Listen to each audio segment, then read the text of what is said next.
because they're really heavy. So we need to be able to lift them free. What happened then?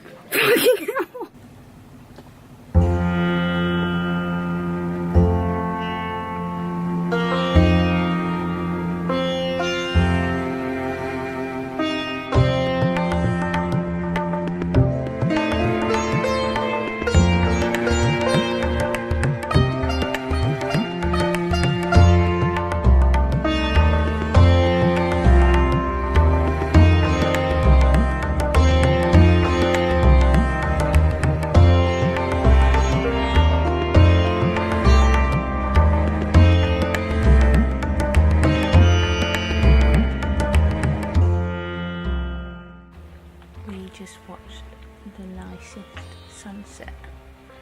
Do we? It took all my energy to get out of bed. But she did, because I didn't really sleep. I did. It was worth it. It's very nice.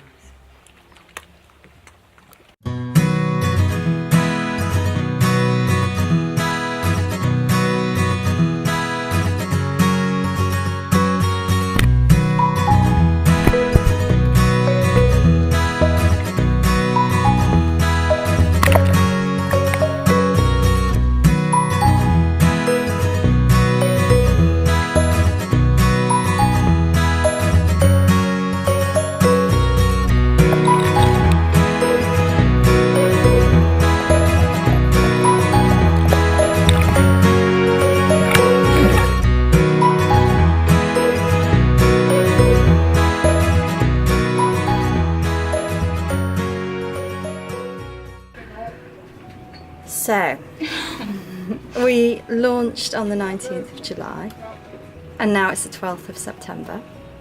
What have we been doing? Well, he's still parking. Someone parking next to us as well. Pretty bad. He's alright, he's in.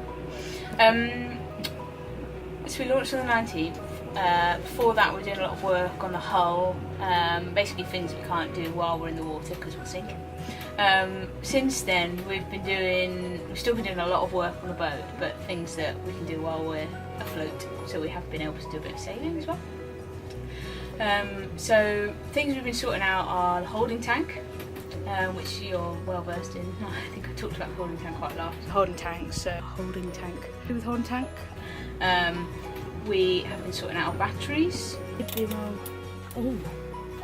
We've had an arch built for our solar panels.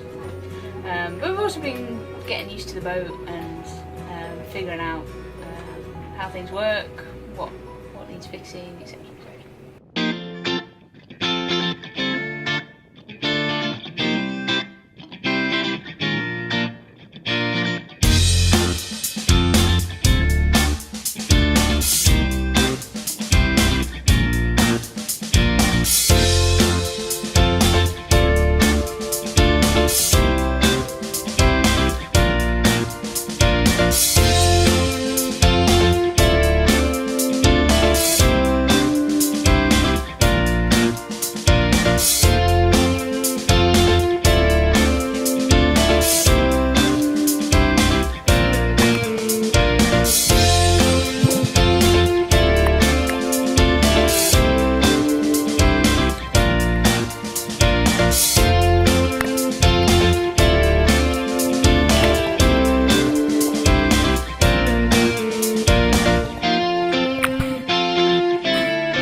Kath!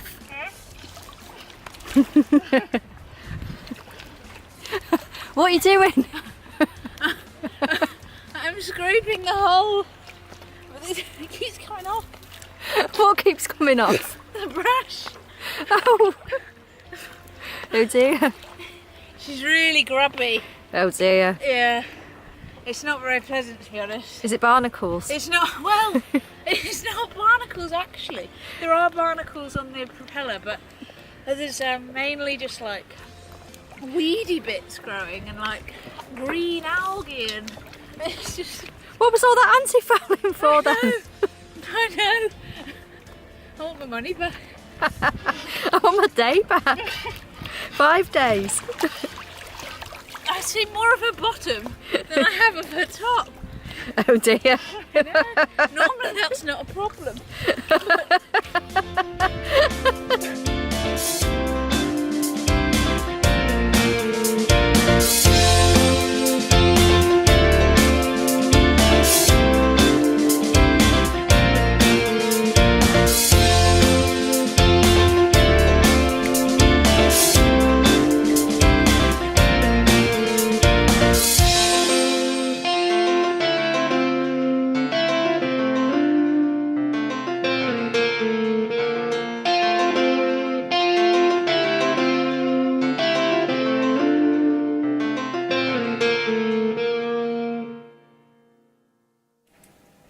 Kath, I realised something earlier on today.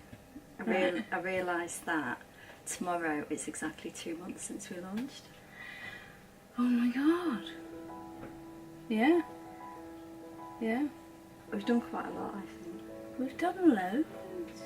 We've done over 200 nautical miles.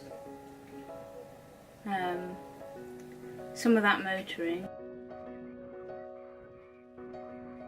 But still, we've sorted out loads of stuff. Yeah, we've actually spent quite a lot of time sitting on town quays as well, waiting for contractors and waiting to get stuff done. Yeah. Not having power. Yeah, we didn't have a fridge. We didn't have. That was awful. We didn't have a fridge. We didn't have a toilet, and we didn't have electricity. It was pretty rough. That was probably a bit of a low. And it was mid-August. Yeah, it was in Greece. really hot. Really hot.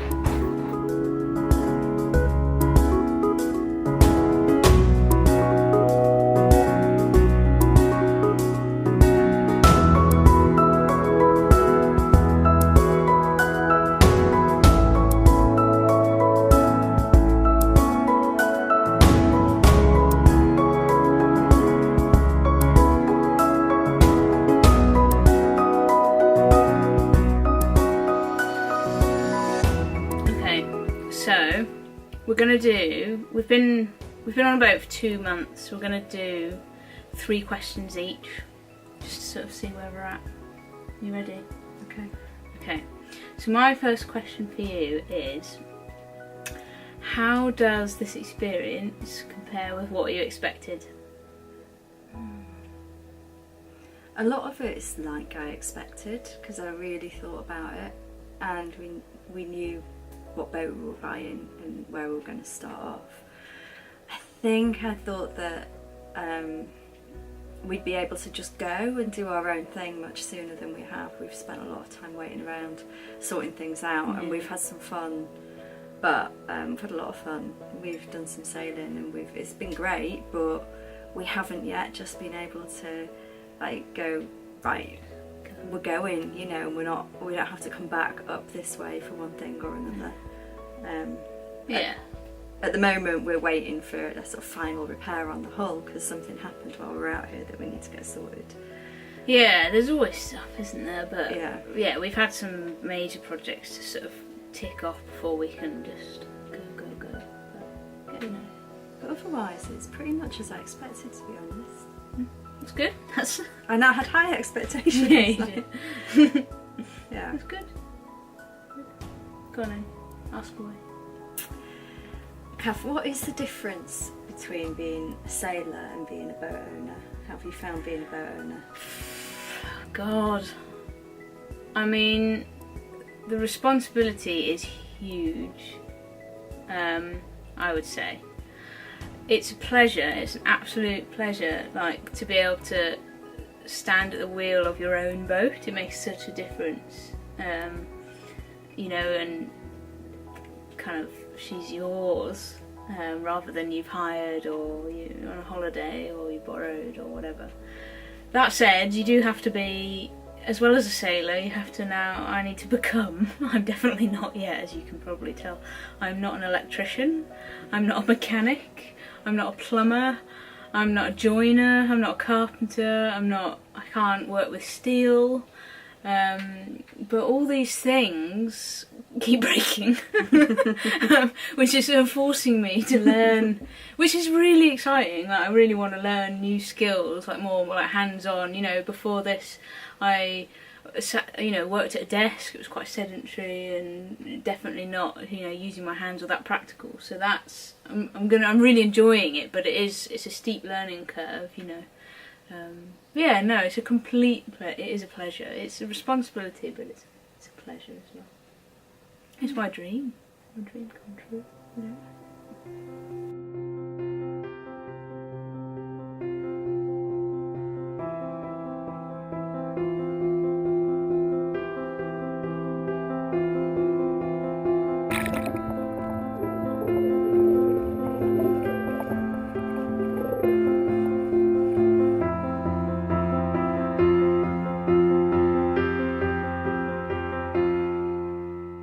My next question for you is, how do you feel about home now that we've left?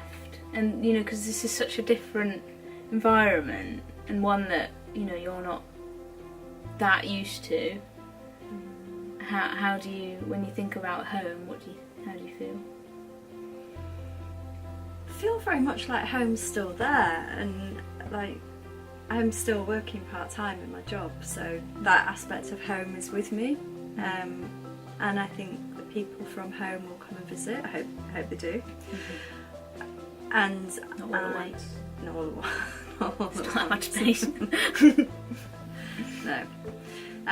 So I don't miss home. Is Manchester home, or? Oh, I see. Well, that's very telling, isn't it? Because when we talked about home, then I suppose I still think of that as home. I've still got a flat there. And the boat's home, but the boat moves around. Home's obviously the boat. And one of the things I was really looking forward to was being able to travel with home, not having to pack and not having to uproot myself every time I went somewhere new.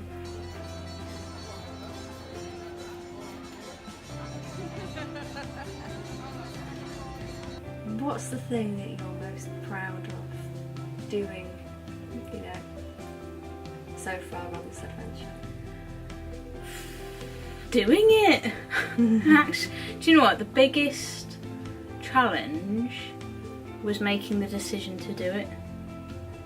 Once that decision is made, it's all very easy, because it's just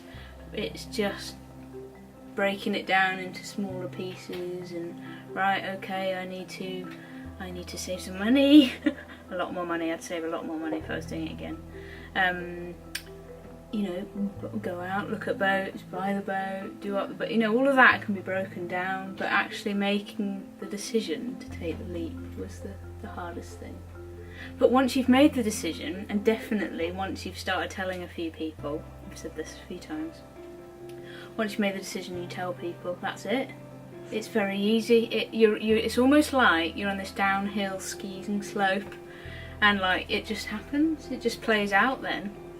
And actually, somebody gave me some really, really good advice. They said, Kath, leaving will feel like the hardest thing, but once you've done it, you'll wonder what all the fuss was about.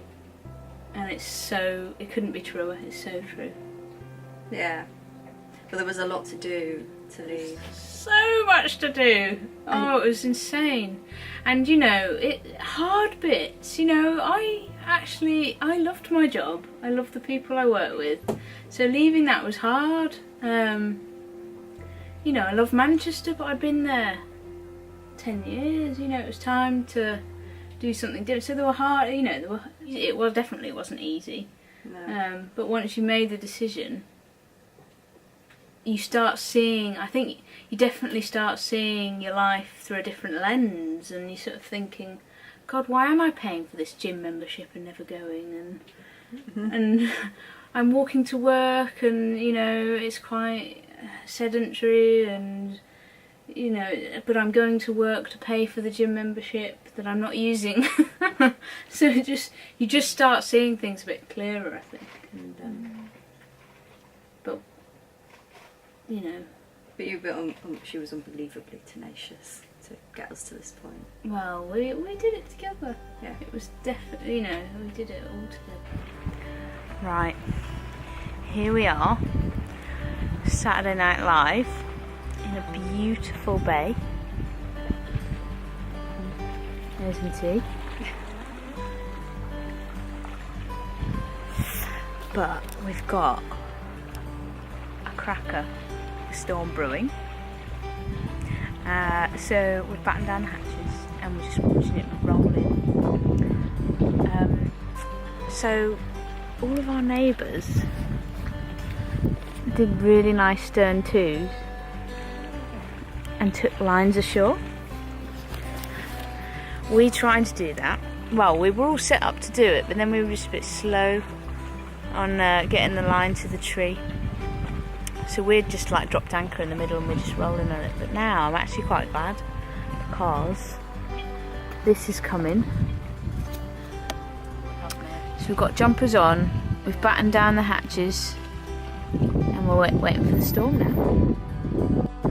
Wow! That was pretty good timing. Okay, final question for you. What have been the best and worst bits so far? The best bits have been, well, moving on to the boat and staying there the first night was really good. That was exciting. We had a few beers, didn't we? We did have a few beers, yeah. And launching her, which happened just after that because we spent a few nights in the boatyard on her. But some sailing bits, you know, just recently actually we were sailing down between Lefkas and Meganissy, which is just breathtakingly beautiful, absolutely stunning. Yeah. Nice. And the dolphins. Oh, were we lovely. saw dolphins. We've seen dolphins twice.